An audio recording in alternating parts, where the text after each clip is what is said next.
Oi, então, eu vou falar um pouco sobre por que o Karl Marx defende que a desigualdade social é um fruto do capitalismo. E ele vai falar sobre isso na sua teoria da luta de classes. Bom, ele defende que o sistema capitalista é um sistema baseado nos meios de produção e que quem controla esses meios de produção é a burguesia e quem fornece esse trabalho é o proletariado, que é a classe trabalhadora. Bom, então ele diz que essa relação entre o trabalhador e quem meio que controla esse trabalho basicamente gera uma desigualdade e uma exploração muito grande da classe trabalhadora, já que o capitalismo é um meio que visa sempre o lucro, o maior lucro. E para alguém tá enriquecendo, outro tem que estar trabalhando. Então, isso gera uma grande exploração dessa classe. Ele chega a dizer que o capitalismo é um sistema que não existe sem a divisão de classes sociais e que quanto maior a exploração da classe trabalhadora, as pessoas vão adquirindo uma condição de vida extremamente precária, enquanto a burguesia cada vez fica mais rica. Então, o Marx propõe uma mudança extremamente radical na sociedade, que ele demonstra nas suas teorias do socialismo e do comunismo. Diferente da definição de classes sociais do IBGE, em que a classe de uma pessoa é dada pelo valor de seu salário, na teoria marxista, a definição de classe é dada pela posição que uma pessoa ocupa no processo de produção. Com esse critério de Marx, temos duas classes fundamentais, a burguesia e o proletariado. Na esfera da produção, a burguesia é quem detém os meios de produção, enquanto os proletários não detêm nada além de sua força de trabalho, a qual tem de vendê-la em troca de salário. Dessa forma, para Marx, classe não tem nada a ver com quantidade de salário que você recebe ou com quais bens você possui. Classe é uma categoria material, que mais tem a ver com qual posição você ocupa no meio de produção. Se você é a pessoa que é dona da fábrica e paga os funcionários, o salário deles, ou se você é o funcionário que vende sua mão de obra em troca de salário. Lembrando que burguesia e proletariado não são as únicas classes na teoria marxista. São apenas as mais fundamentais. Bom, de acordo com Karl Marx, eu vou falar o que eram as classes sociais e também explicar o que elas buscavam, o que elas representavam. Bem, Karl Marx foi um crítico da divisão de classes. Mas o que era a divisão de classes para ele?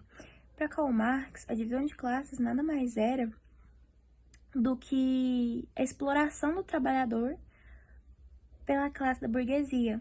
Dessa forma, o trabalhador conseguiria gerar somente lucros para o burguês. Dessa maneira, não vai haver nenhuma mobilidade social, porque os explorados não vão conseguir caminhar dentro dos estratos sociais. Em tudo isso, gerou a teoria marxista. A teoria também ficou conhecida como materialismo histórico dialético ou socialismo científico. Segundo Karl Marx, para conseguir com que as desigualdades sociais entre essas classes diminuíssem, teriam que distribuir as riquezas e também com a estatização dos meios de produção. E o que essas classes, por que essas classes eram tão diferentes? O que cada uma queria? Bom, como eu já tinha dito, são duas classes sociais na visão de Karl Marx, que seria a burguesia e o trabalhador, né, o explorado pelos burgueses. E a burguesia, dentro da sua classe social, visava lucro, acúmulo de capital, elas buscavam maximizar seus lucros e expandir seus negócios. Pelo contrário do burguês, o proletariado só tinha interesse na melhoria do seu trabalho, nas suas condições de trabalho. Marx acreditava que esses interesses antagônicos entre as classes iam levar a conflitos, eventualmente buscando mudanças sociais, que ia levar a uma revolução proletária. Bom, para ajudar a entender melhor sobre o pensamento do Marx, eu vou ler uma das frases do filósofo. A história de todas as sociedades até hoje existentes é a história da luta de classes. A sociedade divide-se cada vez mais em dois campos opostos, em duas grandes classes em confronto direto, a burguesia e o proletariado. O que é essa luta de classes? Essa luta de classes é um conceito criado por Marx para explicar as tensões dentro da classe dos proletariados e dentro da classe dos burgueses, ou seja, a elite, que detém os meios de produção e controlam, tem o poder sobre os explorados. Outra frase também de Karl Marx foi: proletariados de todos os países, unimos. Essa frase busca incentivar a união da classe trabalhadora para conseguir todos os seus direitos existentes. Aqui a seguir eu vou deixar algumas frases marcantes de Karl Marx para reflexão.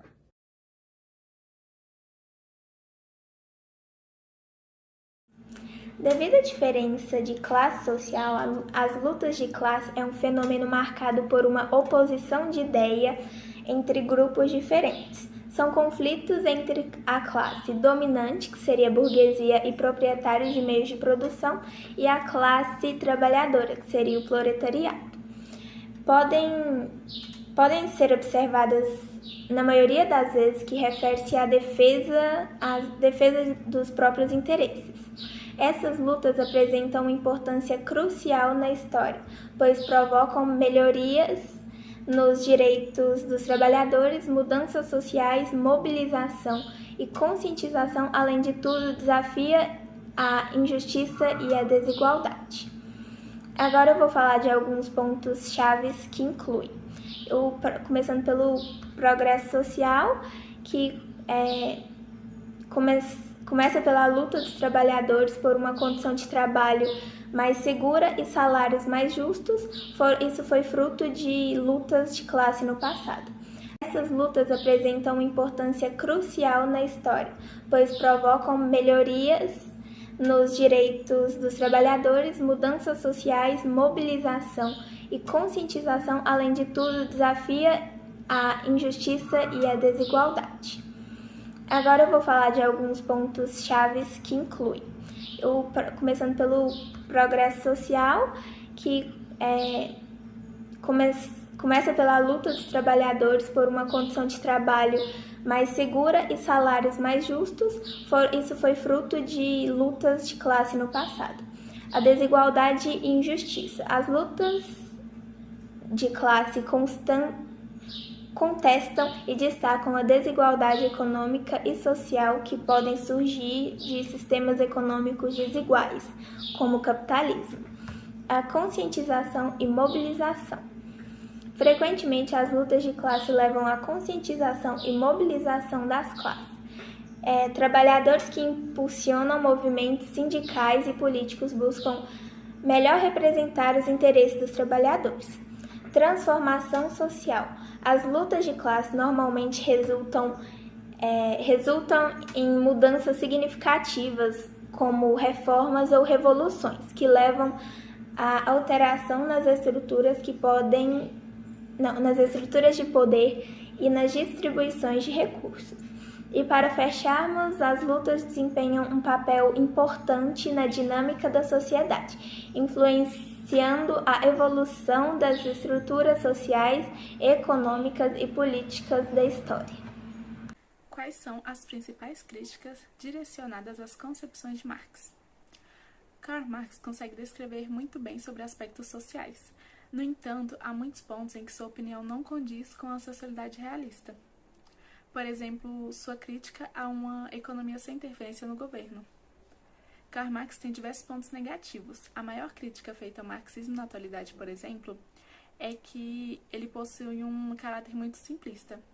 Quer resolver problemas muito complexos com situações muito simples, como, por exemplo, a organização das sociedades em classes, que são divididas as mais fundamentais, como a burguesia e o proletariado.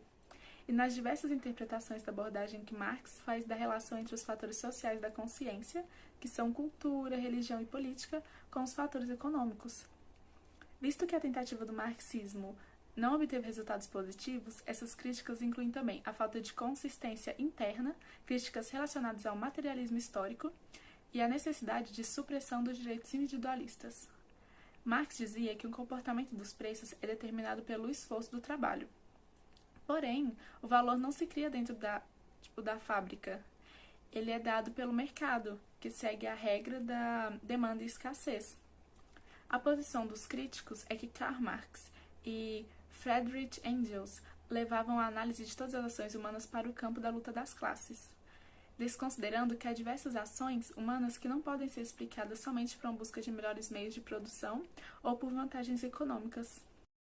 Para o Marx, a única forma de mudar a desigualdade de classes é fazendo com que a classe dominada, no caso os proletariados, vencesse uma luta de classes através de uma revolução proletária. Assim, eles poderiam criar uma sociedade sem propriedade privada dos meios de produção, onde os recursos são controlados coletivamente.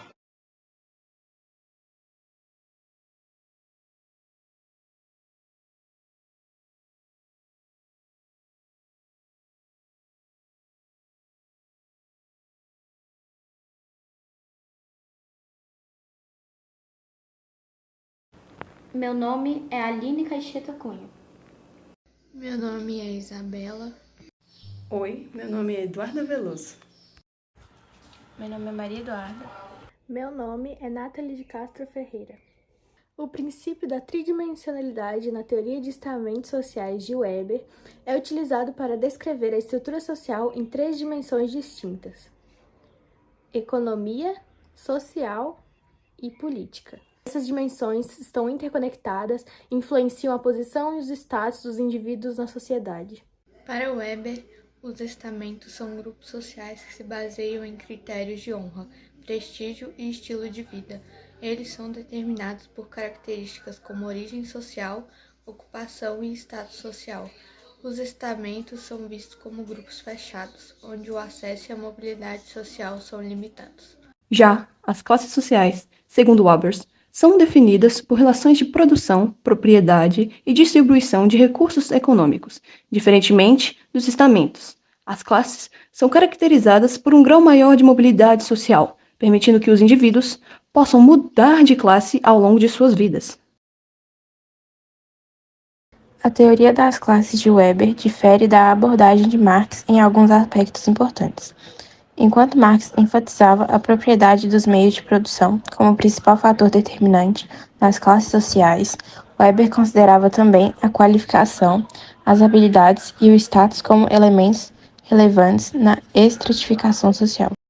Além disso, Weber argumentava que a classe não era necessariamente uma categoria homogênea, mas sim composta por diferentes grupos que compartilhavam interesses comuns. Weber viu o poder como um conceito central em sua teoria social. Ele argumentava que o poder se manifesta não apenas nas relações econômicas, mas também nas esferas sociais e políticas da vida. Em relação à luta de classes, Weber a via como uma das formas de exercício do poder, onde diferentes grupos competem por recursos e influência em todas essas esferas. Algumas críticas apontam que a teoria de Weber pode ser limitada ao não considerar completamente as estruturas econômicas e a exploração capitalista. Dentre as principais críticas direcionadas às concepções de Weber, destacam-se a falta de análise sistemática das relações de classe, a ênfase excessiva no papel da cultura e da subjetividade individual da determinação da posição social, a possível tendência de Weber de justificar a desigualdade social existente e a falta de uma abordagem clara sobre como a mudança social ocorre. É importante lembrar que teóricos como Weber desenvolveram suas ideias em contextos históricos diferentes e têm influências e ênfases distintas em suas análises sociais. Ele também pensava que a cultura e a religião tinham um papel importante na desigualdade. Por exemplo, certas religiões ou culturas podem conferir mais prestígio a certos grupos, o que pode levar a desigualdades sociais. Ao contrário de Karl Marx, Weber não acreditava que a mudança social ocorreria apenas por meio de uma revolução. Ele via a sociedade moderna como cada vez mais burocrática. Significa que as instituições e regras burocráticas desempenhavam um papel importante na organização social. Resumindo, Weber acreditava que a desigualdade social era influenciada por diferentes fatores, como classe social, poder, cultura e religião. Ele via a sociedade moderna como burocrática e racionalizada, e não previa uma mudança social radical como Marx.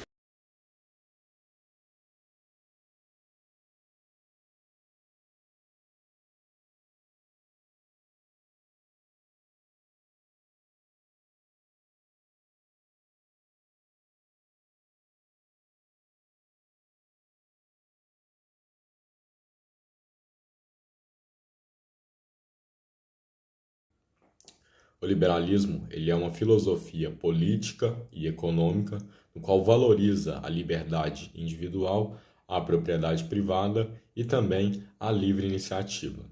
De certa forma, a sua visão sobre a desigualdade social ela é multifacetada, contendo ramos como a igualdade perante a lei, no qual ela defende a igualdade de tratamento perante a justiça, sem a discriminação, a propriedade privada, onde ela defende o direito à propriedade privada, apesar também de resultar em desigualdade de propriedade, e também o livre mercado, no qual promove mercados livres e competitivos que podem gerar eficiência econômica, mas também podem causar desigualdades de renda.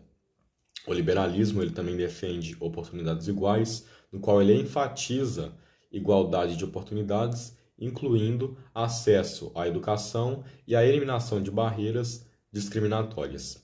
Também ele defende a redistribuição limitada, onde essa redistribuição limitada ela reconhece a necessidade de um sistema de segurança social, mas não apoia a redistribuição do sistema de riqueza. O liberalismo ele abrange diferentes correntes, como o liberalismo clássico e o social, com variações na abordagem da desigualdade social. A sua aplicação prática ela varia entre países e contextos específicos. Oi, meu nome é Eduardo, meu grupo ficou com a parte da desigualdade social no pensamento do liberalismo. Eu peguei 2 autores mais relevantes e eu vou falar sobre o Adam Smith e o Montesquieu. O Adam Smith ele foi um grande filósofo e economista escocês. Ele teve como cenário o século das luzes, que foi no século XVIII. Ele também é considerado o pai da economia moderna e é considerado o mais importante teórico do liberalismo econômico. E o outro filósofo autor que podemos destacar foi o Montesquieu. Ele é conhecido como um político, filósofo e escritor francês. Ele ficou famoso pela sua teoria da separação dos poderes e hoje em dia ele é consagrado em muitas constituições modernas e internacionais, inclusive na nossa Constituição brasileira. Agora eu vou falar um pouco sobre a teoria dos dois. Do Adam Smith, ele acreditava que a liberdade e a propriedade privada são os elementos principais. Então podemos destacar que uma pessoa ela tem que ter totalmente todo o poder sobre a sua vida. Ela tem que exercer e escolher o que ela quiser na sua vida. E ainda mais se for no trabalho, se for no uso do seu capital. E no do Montesquieu, ele defendia que uma sociedade só poderia se prosperar se fosse baseada nas leis, e não na pura vontade dos governantes. Para isso, se era necessário uma separação do poder para não ficar concentrado o poder exatamente só numa pequena parcela da sociedade, ou de um grupo, ou de uma minoria. E é isso. Meu nome é Rafaela e eu fiquei com a parte o que o pensamento de autores liberais, filósofos e sociólogos dizem sobre a desigualdade social no capitalismo. O pensamento de diversos filósofos, economistas e sociólogos liberais aborda a questão da desigualdade social na questão do capitalismo. Então eu vou apresentar uma visão geral desses pensadores e suas contribuições. O primeiro é o Adam Smith. Ele é um dos pioneiros da economia clássica e ele enfatizou os benefícios da busca do interesse próprio no mercado. Ele argumentou que, através do lucro e da competição, as pessoas buscam atender às necessidades dos outros e assim promovem a riqueza geral da sociedade. No entanto, o Smith reconheceu que em alguns casos a busca pelo lucro poderia levar à desigualdade, e suas ideias estão bem documentadas em seu livro, A Riqueza das Nações. Inclusive, uma das frases mais famosas de Smith é: onde há grande propriedade, há grande desigualdade. Para um muito rico, há, no mínimo, 500 pobres. E a riqueza de poucos presume da indigência de outros. Bom, o próximo é o John Locke. Ele foi um filósofo liberal do século XVII, um dos mais famosos, e ele acreditava que a propriedade privada era um direito natural e fundamental. Ou seja, uma das principais ideias de John Locke era de que o homem desfrutaria da chamada direito natural, vida, igualdade e liberdade. Bom, ele argumentou que através do trabalho e da aquisição de propriedade, as pessoas podem melhorar suas vidas. No entanto, a concentração de propriedade em poucas mãos também foi reconhecida como um problema. Suas ideias podem ser exploradas em obras como o Segundo Tratado sobre o Governo. O próximo é o John Stuart. Ele foi um influente pensador liberal do século XIX e ele defendia o utilitarismo e a liberdade individual. Ele argumentava que o governo tinha um papel legítimo em garantir que a liberdade de cada um não prejudicasse a liberdade do outro. Ele também defendia a educação universal e igualitária para combater a igualdade social, conforme discutido em sua obra Utilitarismo. Bom, o próximo é o Friedman. Ele era um defensor do liberalismo econômico e do capitalismo. Ele argumentava que o mercado livre e a busca do lucro eram essenciais para a eficiência econômica e a criação da riqueza. No entanto, ele também admitia que a desigualdade poderia surgir, mas via isso como uma consequência inevitável do sistema. Suas ideias podem ser encontradas em obras como Capitalismo e Freedom. Bom, o liberalismo ele abrange uma ampla gama de pensamentos e ideias, e diferentes autores podem apresentar abordagem e opiniões variadas sobre como a desigualdade social deveria ser abordada no contexto do capitalismo. Nós vimos aqui que, por exemplo, o John Locke comparado com o Freedom não tem nada a ver. O John Locke defendia, né, que a propriedade privada era natural e necessária, vida, igualdade, liberdade, enquanto o Freedom já falava que era inevitável essa desigualdade social e não havia muito o que fazer. Entretanto, além de ter admitido isso, né, que realmente havia desigualdade social, ele tem um pensamento totalmente capitalista. Então, é isso. Para Karl Marx, a sociedade tinha herdado do capitalismo a divisão em classes sociais, o que resultou numa profunda desigualdade social. Para ele, existem duas classes sociais, burguesia e proletariado. A burguesia seria a classe detentora dos meios de produção, fábricas, enquanto o proletariado seria detentor apenas de sua força de trabalho, usurpada pela burguesia via trabalho assalariado. Mas Weber, por sua vez, visou compreender a sociedade como um todo complexo de várias ações diferentes. Cada indivíduo agiria de uma forma diferente, e para saber como essas ações ordenam-se, seriam necessários estabelecer-se um parâmetro. Os parâmetros seriam os tipos ideais. Meu nome é Luiz e eu vim falar sobre como a desigualdade social ela contribui positivamente para a nossa sociedade. Enfim, há muitos argumentos que falam de que a desigualdade social ela incentiva a busca pelo sucesso individual, que seria aqueles famosos coachings que falam de que se você não quer mais ser pobre, basta você trabalhar todos os dias que você consegue, basta você acordar cedo e trabalhar que você consegue. Mas isso seria o nosso engano, porque muitas vezes, maioria das vezes, o poder e as riquezas estão concentradas na mão de alguns, enquanto os outros tendem a ter muita dificuldade para atender suas necessidades básicas.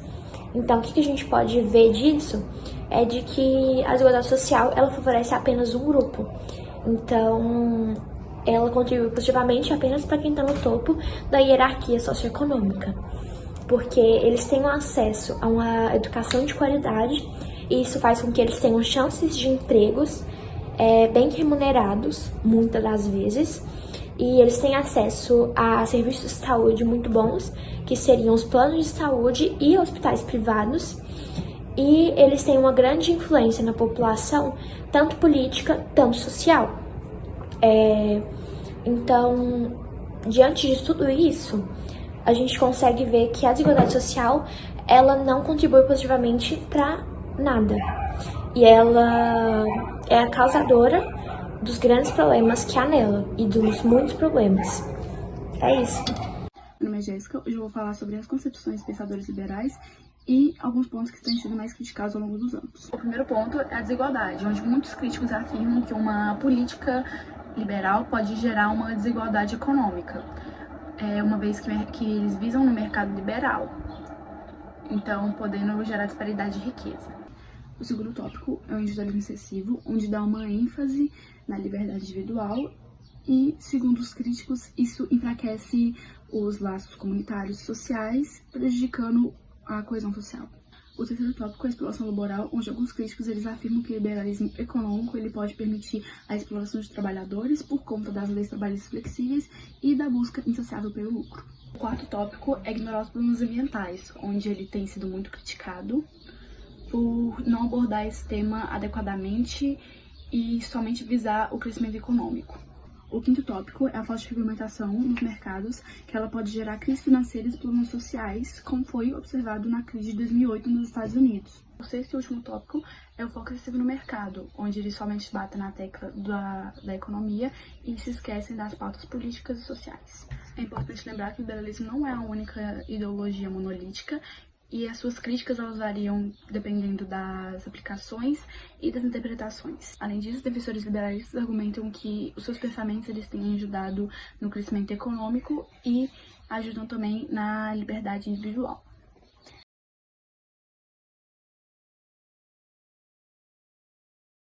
O conceito de capital cultural, conforme o desenvolvimento por Pierre Bourdieu, refere-se aos recursos culturais que uma pessoa possui, incluindo reconhecimento, habilidades, educação, gostos e preferências culturais. Bourdieu argumentou que o capital cultural desempenha um papel importante na estratificação social e na reprodução das desigualdades. Ele dividiu o capital cultural em três formas. Capital cultural incorporado. Refere-se ao conhecimento e às habilidades adquiridas por uma pessoa conforme a educação formal, fluência em idiomas, capacidade de compreender arte, literatura e etc. Capital cultural objetivado. Envolve objetos culturais como livros, obras de arte, instrumentos musicais, que também representam uma forma de capital cultural. Ter acesso a esses objetos é um indicador de status sociais. Capital cultural institucionalizado. Relaciona-se à validação e reconhecimento social do capital cultural. Por exemplo, certos graus acadêmicos ou certificações que conferem o status de uma pessoa. Bourdieu argumentou que o capital cultural desempenha um papel fundamental na construção das hierarquias sociais e na capacidade das pessoas de acessar oportunidades como o conhecimento ou a cultura são distribuídos na sociedade e, com isso, afeta as desigualdades sociais. Com Pierre Bourdieu, a escola é um lugar onde se reproduzem as desigualdades em função da origem. Significa o acontecimento de dificuldades a pessoa que com origens mais humildes, pois não completam a educação como da classe mais rica. Além disso, a escola é uma instituição onde o professor está presente para ensinar aos alunos conhecimento relativo às classes dominantes, ou seja, o professor vai tentar ensinar os alunos de classe baixa a falar como os indivíduos de classe alta. Assim eles são excluídos, pois não têm o costume de falar dessa forma, nem em casa, nem com a família. Tendo dificuldade extra e se esforçando muito mais para compreender algo que é muito comum na sociedade, esses acontecimentos.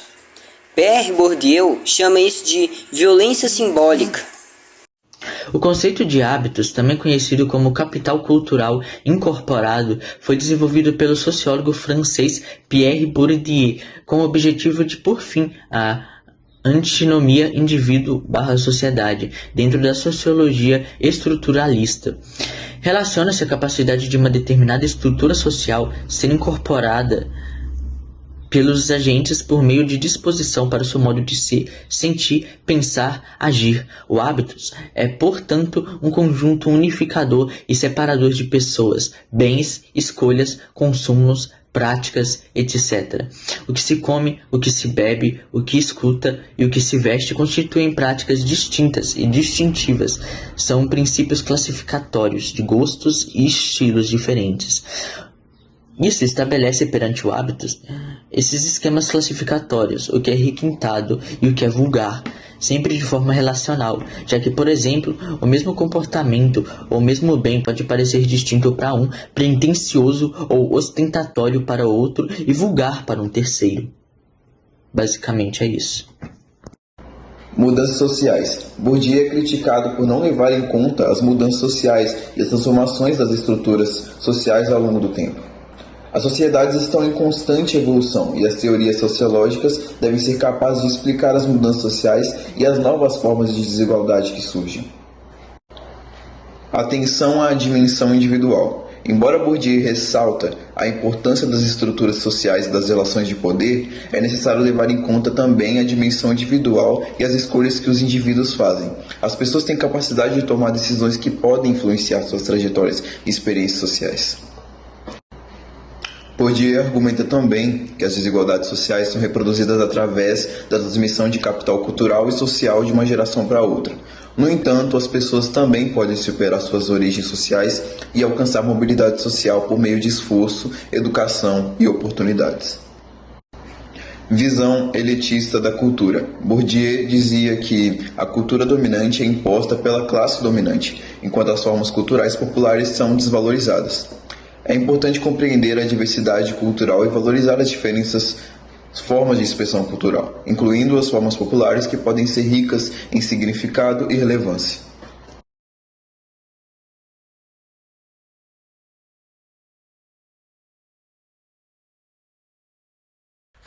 Oi, eu sou a Yasmin da TM1 e hoje eu vim falar sobre desigualdade social no Brasil, baseando na obra de Roberto da Mata, Carnavais, Malandros e Heróis. Antes de tudo, eu gostaria de falar um pouquinho sobre quem é Roberto da Mata. Ele é um antropólogo brasileiro, ele estudou nos Estados Unidos e ele se dedicou a estudar o comportamento do brasileiro, a entender como se formou e como se deu isso, que é o famoso jeitinho brasileiro. Roberto da Mata, ele é muito importante para a sociologia e é um antropólogo muito renomado no Brasil e até fora. Antes de tudo, eu quero explicar um pouquinho para vocês do que é desigualdade social. Eu creio que todo mundo sabe mais ou menos o que é, obviamente já ouviu falar, mas a desigualdade social, ela está presente em todos os países do mundo. Ela não é uma criação do capitalismo, porque ela existe em outros modos de produção, em outros contextos históricos, mas a desigualdade social nada mais é do que a diferença econômica que existe entre indivíduos de uma mesma sociedade. Na obra do Roberto da Mata, Carnavais, Malandros e Heróis, ele rompe com a tradição do pensamento sociológico no Brasil, porque ele desafia as perspectivas tradicionais, que buscam explicar a sociedade brasileira exclusivamente através das estruturas sociais e as classes.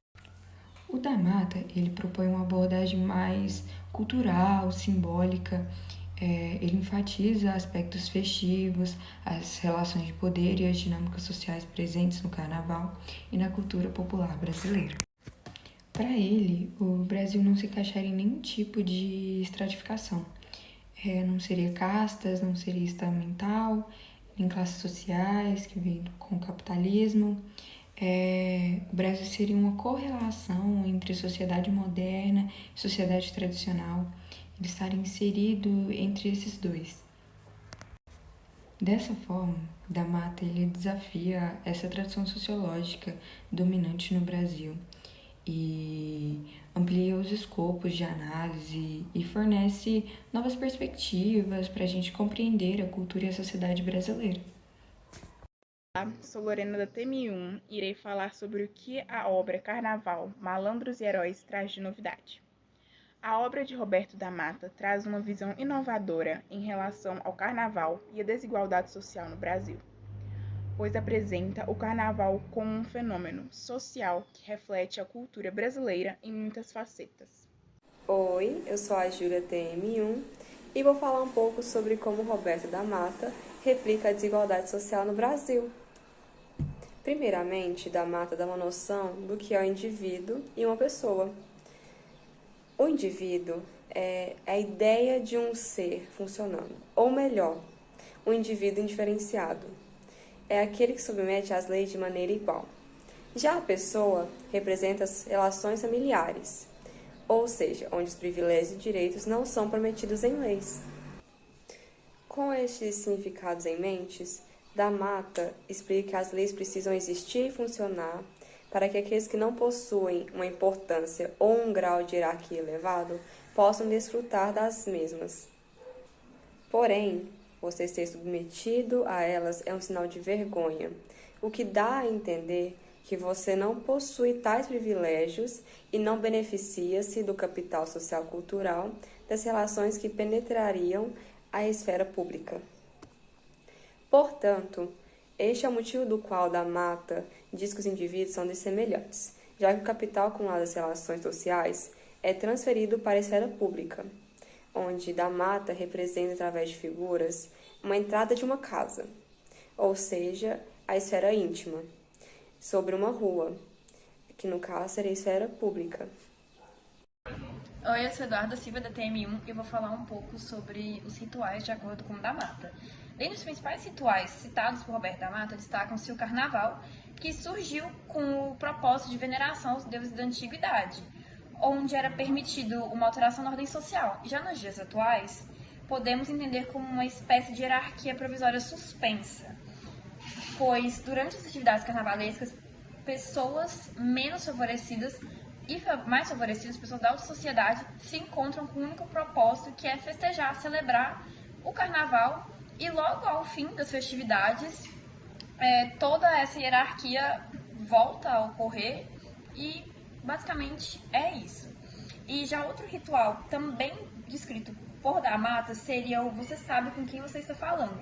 De acordo com o autor, o povo brasileiro não gosta de se achar superior e autoritário perante os outros, pois é preferível mostrar aquela imagem de brasileiro, povo caloroso, receptivo, hospitaleiro e super amável aos demais, pois é preferível mostrar aos outros a sua posição social do que apresentar uma imagem mais agressiva, uma imagem mais autoritária.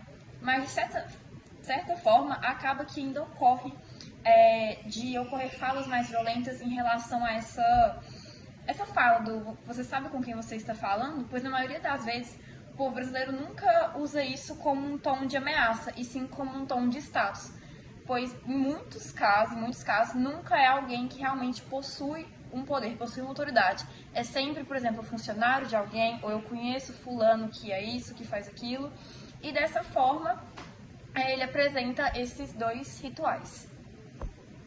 Oi, eu sou a Marcela, da TM1, e vou falar sobre como é feito a comparação da sociedade brasileira com a sociedade estadunidense. Há grandes diferenças entre a sociedade brasileira e a sociedade estadunidense, desde a culinária até os seus direitos. Como a Eduarda disse anteriormente, o povo brasileiro é um povo muito caloroso, muito afetivo, diferente dos estadunidenses, que é um povo mais na deles, mais individualistas, mas isso não é porque eles são sem educação, e sim porque isso vem da sua cultura, vem deles. Nós também podemos citar a saúde.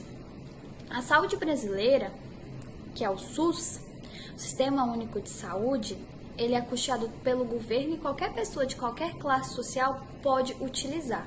Diferente dos americanos, que tem que custear pela saúde, ou por planos de saúde, ou por programas, e que é muito difícil, é caro, e também poucas pessoas conseguem, porque isso vai dar do tanto de dinheiro que eles têm. Também podemos falar das leis e das regras, como por exemplo, aqui no Brasil sempre tem um jeitinho brasileiro de ser. Consegue burlar as leis, as regras, ou alguma pessoa que tem um poder aquisitivo mais alto faz algum crime que pode ser até bem grave, tentam passar pano naquilo e fingir que nada aconteceu. Já nos Estados Unidos é um pouco mais diferente. O pessoal lá é mais rígido, mais olho aberto com isso, e tentam não fazer muito isso. Também podemos citar os direitos. Os Estados Unidos usam o direito de common law, o mesmo do Reino Unido. Já os brasileiros usam o sistema de direito civil law. criado pelos que estabelecem a legislação. Então é isso. Oi, meu nome é Ana Clara, da TM1, e eu vim falar um pouco sobre as críticas direcionadas à concepção do da Mata. Roberto da Mata critica justamente a sensibilidade dos brasileiros em observar roupas, talheres, gesticulação, modo de falar, maneira de segurar o talher embutida na cultura aristocrática. Ele critica o fato de ser comum é ser inferior. Em uma sociedade desse tipo, é muito difícil falar em democracia igualitária, onde todos têm direitos e deveres iguais e onde todos são iguais perante a lei. Já que na democracia aristocrática, ninguém é igual perante a lei. Segundo ele, essa dificuldade é visível no ditado: aos amigos tudo, aos inimigos a lei. Para ele, o Brasil precisa começar a viver mais a agenda republicana e igualitária, onde todos somos iguais.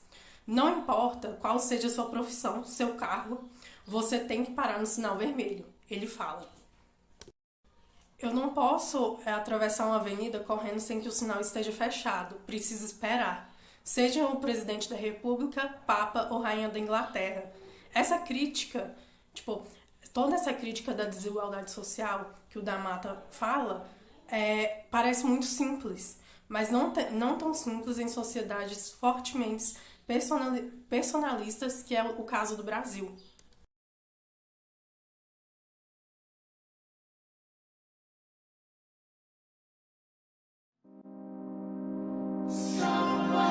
Oi, eu sou a Ashley e o meu grupo vai falar sobre a desigualdade social no Brasil conforme Gessé Souza. Ele é um sociólogo, advogado, professor universitário, escritor e pesquisador brasileiro que atua nas áreas de teoria social, pensamento social brasileiro e de estudos teóricos e empíricos sobre a desigualdade e as classes sociais no Brasil. Gessé Souza alertou para os esforços de demonização do Estado. Sempre que houve alguma melhora nas condições das classes populares, essa melhora sempre veio do Estado. Então, uma demonização do Estado enquanto corrupto e ineficiente pode também ser uma leitura de defesa de que o Estado seja usado para a minoria, o que eu acho preocupante, ele afirma isso.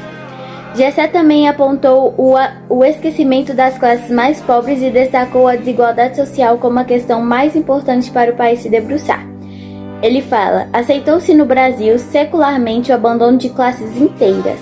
Essas pessoas foram condenadas ao esquecimento e isso é obviamente um dado conservador ao meu ver. Inadmissível. Ninguém escolhe ser pobre ou humilhado. Eu acho então que o grande conflito histórico brasileiro sempre foi uma sociedade para poucos, onde os recursos de que o país dispõe são monopolizados por uma pequena minoria.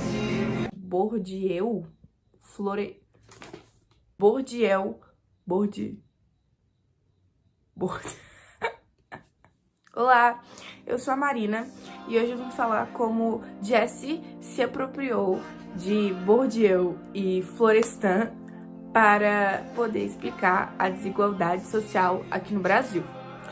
Jesse se apropria desses pensadores para desenvolver a sua própria análise sobre esse tema.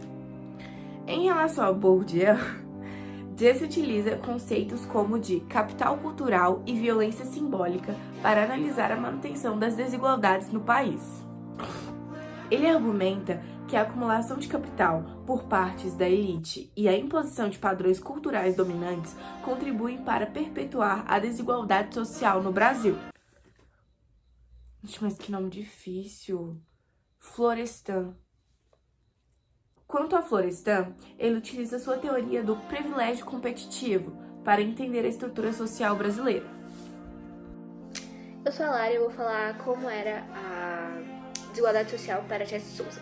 Bom, para Gessé Souza, a desigualdade social era o resultado de um processo efetivo de modernização, de proporção ampla, que tomou o país no início do século XIX.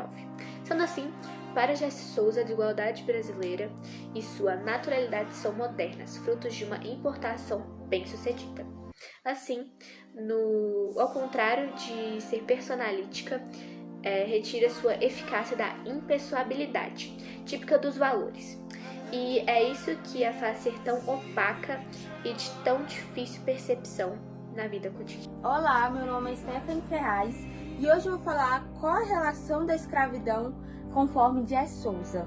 Em uma palestra que ele fez em Porto Alegre, ele afirma que não existe nada mais importante para entender o Brasil do que o ódio ao escravo antes e ao pobre hoje. Ele afirma também, de onde vem isso que a gente está passando agora? Isso para mim não é algo que começou ontem, há 5 ou há 15 anos. É algo que já comemora quase 100 anos. A mesma história é o processo da dominação política de uma elite que conseguiu assenhorar do pensamento simbólico sobre a sociedade brasileira. E ela contamina a direita e a grande parte da esquerda. Essa elite veio se constituindo desde o período da escravidão e tinha como projeto de poder ter ao Estado à sua disposição. Ele também fala que é assim, todos os países que admiramos no mundo foram construídos a partir da educação para a maioria da população. Já aqui se mantém a escravidão pela falta de acesso à educação. A escravidão não é mais apenas racial, embora, é claro, que haja marcas de raça e classe no país.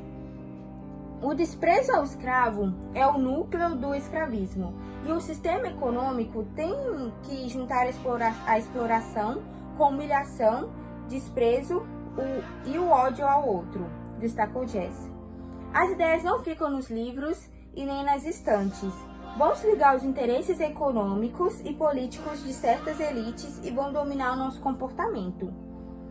Então, antes de qualquer ação política, é necessário estabelecer a luta das ideias sem a coragem de enfrentar a tradição.